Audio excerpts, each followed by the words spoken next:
so if you're seeing this, you've made it to the fifth and final video.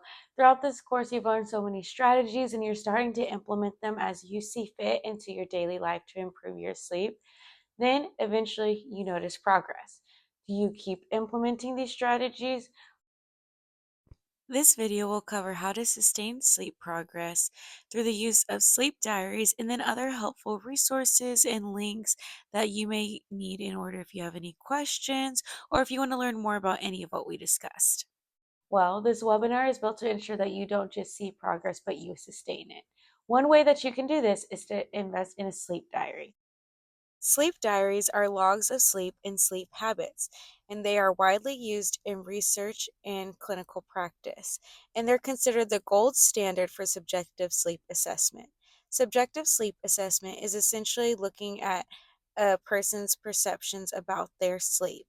And by using sleep diaries, you can avoid many of the limitations that come along with subjective sleep studies, such as recency effects, or an individual's tendency to recall what happened to them most recently and kind of forget the overall picture, and recall biases, which is whenever our distortions in memory or only being able to recall certain things skews the picture of what actually happened. By utilizing sleep diaries, you can track the nights where you really excelled in your sleep and the nights where it was not so good. And you can look back to see what you did during the day that either helped you or hindered you. Here are two examples of sleep diaries developed by the National Sleep Foundation. So here we have a look at the National Sleep Foundation Sleep Diary that allows you to track your habits. It starts off with the importance of a good night's rest and ways to tell if you're getting enough sleep. Then you can see the instructions about how to use the diary and what to do once you've completed it. Here we see week 1 and the things that you want to be looking at for, such as when you went to bed, when you fell asleep, if you woke up, what time you got out of bed, and if anything disturbed your sleep. And then you'll look at what you did before night, so the medications, if you took a nap, your activities, and other things that you did or ate throughout the day. And then you'll go ahead and track your second week progress and do the same as you did in the beginning, so you can get a good comparison between the weeks. This one is a more simplified version that asks the same questions but just shortens it down to 2 pages. So using the first form, we're going to go over what it would look like if I were to fill this out. So obviously you're going to start with your first day or your first week, and you're going to enter in for day 1. What we're going to look at here is at day 1, I went to bed at 11 p.m. When I went to bed, I fell asleep either with difficulty, after some time, or pretty easily. And so here I'm going to say 1 with difficulty. I woke up 4 times for a total. You're going to enter in the total, not each here. So for a total of 120 minutes. And then you're going to enter in the time that you got out of bed. So for me, it would be 6 a.m. And then we would calculate at the end of this the total time that you went to sleep. Another important thing that you want to note here is what your sleep was disturbed by. So here we have pain, stress, and just general discomfort, and then how you felt when you woke up.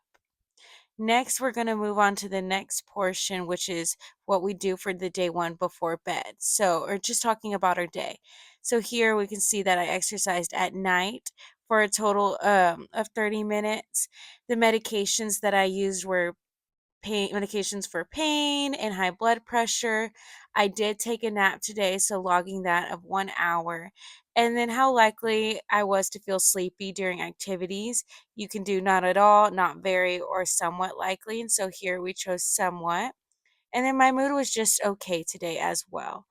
Then it goes on to ask about approximately 2 to 3 hours before bed, what did you eat or drink? And so here I would put a heavy meal, and then I drank something with caffeine during the afternoon.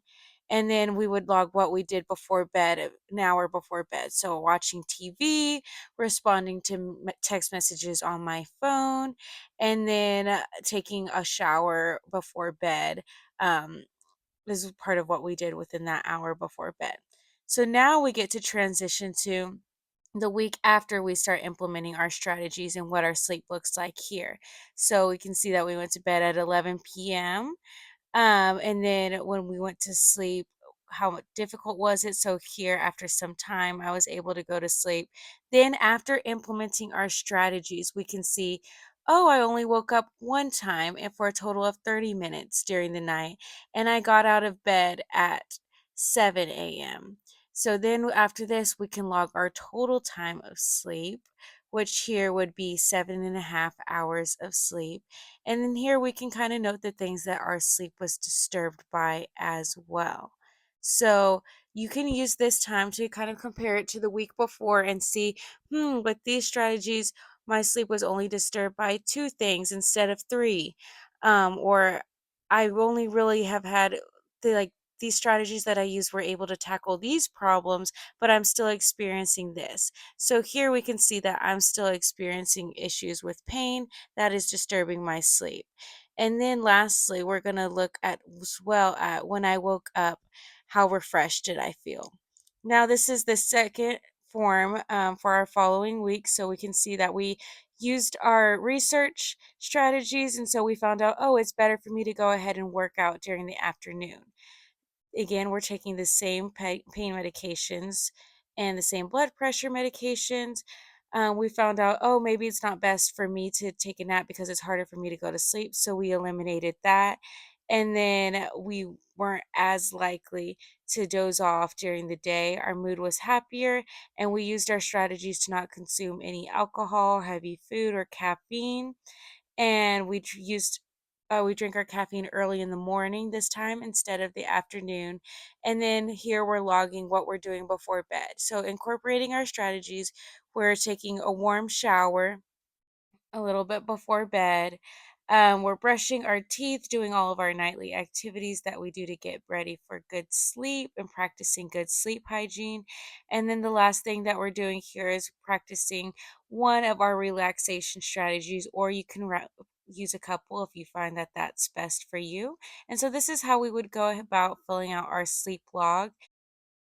Here you can see that I filled it out for a week, but research shows you only need a total of 5 days before and after to have accurate results for comparison. If you're interested in any of what we talked about as far as the physical environment with positioning and bedding, more information about sleep and how you can attain better sleep, workout programs that may be beneficial for you, or more information about GERDs, feel free to check out the following resources to learn more. As mentioned, this first link provides links to the best mattresses of 2025 approved by experts and goes into detail about each of the following and gives you different options as well that you may choose on depending on what problems you're facing. Next, I provided a link to the National Sleep Foundation's website.